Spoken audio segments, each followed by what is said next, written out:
કરે તો ગુજરાતમાં એને કોઈ એરેસ્ટ નહીં કરે. ભાજપ પાર્ટીમાં જોડાઈ જાય, ડ્રગ્સ વેચે તો કોઈ એને પકડશે નહીં. ભાજપમાં જોડાયેલો માણસ હોય, કરોડો રૂપિયાનું મનરેગા કૌભાંડ કરશે તો પોલીસ નહીં પકડે. ભાજપમાં જોડાયેલો માણસ હશે, દારૂ વેચશે, જમીનો ઉપર કબજા કરી લેશે, ગેરકાયદેસર બાંધકામ કરશે તો પોલીસ નહીં પકડે.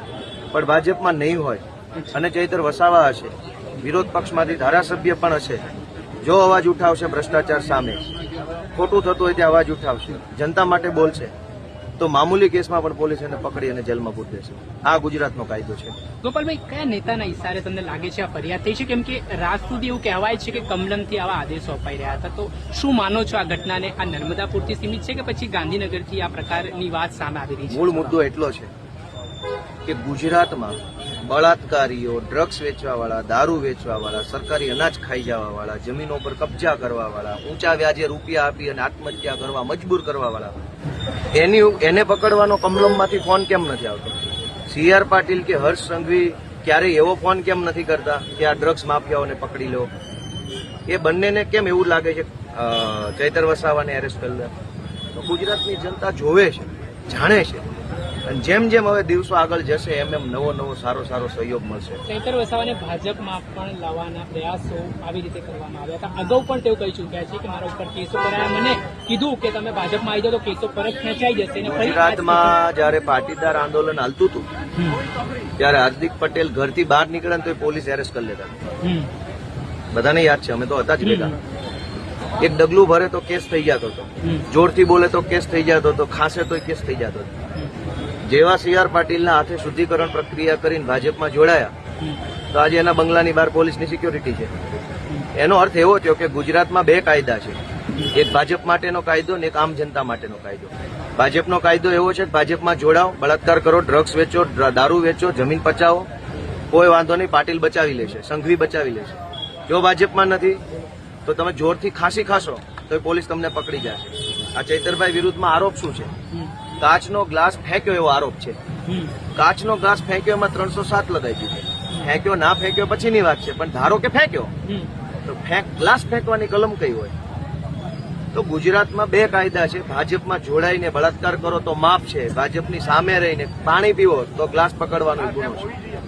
અચ્છા, જે પોલીસ દ્વારા કાર્યવાહી કરવામાં આવી છે, તમે પોતે FIRમાં જે મુદ્દાઓ નોંધ્યા છે, તો આગામી સમયમાં આ તમે FIRને અલગ અલગ મુદ્દાઓ ટાંકીને કહ્યા કે ભાઈ હત્યાનો પ્રયાસનો ગુનો બનતો નથી, તો જે પોલીસે કલમો લગાવી છે તો એને લઈને શું કહેશો? કેમ આટલી ગંભીર કલમો લગાવી? જો એક બે વાત છે, અમે રાજકીય લડાઈ લડીએ છીએ. અમે સરકાર બદલવાની અને સરકાર બનાવવાની લડાઈ લડીએ છીએ. એમાં અમારી સામે કાનૂની પડકારો ઉભા થાય છે. ઘડીક આ લખ્યું, ઘડીક આ કલમ, તે કલમ. જે દિવસે સરકાર બદલાઈ જશે તે દિવસે આજ પોલીસ વાળા, આજ અધિકારીઓ સારી કલમો લગાવતા થઈ જશે. આજ બુટલેગરોના હાથમાં ગુજરાતની સરકાર છે. પોલીસે મજબૂરી બુટલેગરોનું માન રાખવું પડે છે. જે દિવસે અમારા જેવા ભણેલા ગણેલા માણસો સરકારમાં આવશે, ચૈતરભાઈ જેવો ભણેલ માણસ, પ્રવીણ રામ જેવો ભણેલ માણસ, રાજુ ગરબડા જેવો માણસ, ગોપાલ ઇટાલિયા જેવા વ્યક્તિઓ સરકારમાં આવશે તો પોલીસ સારી કલમો લગાવશે, સાચી કલમ લગાવશે. આજ બુટલેગરોના કહેવાથી ખોટી કલમ લાગે છે. છેલ્લો મારો પ્રશ્ન, તમે જયારે અહીંયા આવી રહ્યા હતા રાજપીપળા તો તમને અટકાવવામાં આવ્યા, પોલીસ સાથે તમારી બોલાચાલી થઈ, તમે કીધું કે મને કોર્ટની અંદર જવું છે, તમને જવા દેવામાં નથી આવ્યા. કઈ રીતે જોઈ રહ્યા છો? એક તરફ આપણે લોકશાહીનું કઈ રીતે જોવું જોઈએ? તમે પોલીસને પૂછો ને કે દેશમાં કયો કાયદો છે વકીલને રોકી રાખવાનો? કોઈ વકીલ અદાલતમાં જતો હોય એને રોકવાનો કાયદો ક્યાં લખ્યો છે? કઈ કલમ, શું નામ છે, કઈ સાલમાં કાયદો બન્યો? તમે પોલીસને પૂછો ને, મને શું કામ પૂછો?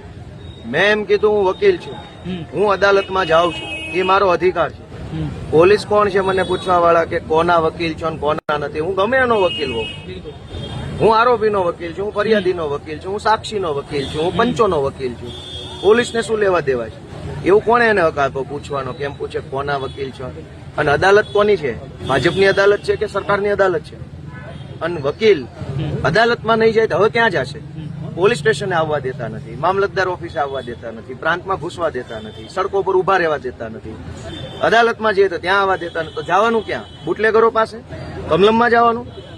એ પ્રશ્ન તમે એમને પૂછો કે આ શું હાલે છે ગુજરાતમાં, આ કઈ હદની તાનાશાહી છે? અને જનતાને વિનંતી છે કે જનતા આત્મા જગાડે પોતાનો કે આ શું હાલે છે. ગોપાલ ઇટાલિયાને ગુજરાતમાં કોણ નથી ઓળખતું, છતાંય પોલીસ એવો પ્રશ્ન કરે છે કે તમને નહીં જવા દઈએ. ગોપાલ શું છે? એડવોકેટ છે.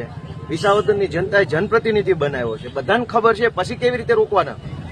તમને ખબર છે કે ભાઈ એક રાજકીય સન્માનિત બંધારણીય હોદ્દો ધરાવતો વ્યક્તિ છે, તો ગુજરાતની જનતા વિચારે, ગુજરાતની જનતા પોતાના આત્માને પૂછે કે આ ભાજપના લોકો આ શું કરી રહ્યા છે? શું આ વ્યાજબી છે? શું આપણે આવું ગુજરાત જોઈએ છે કે જ્યાં વકીલને અદાલતમાં નહીં જવા દેવામાં આવે?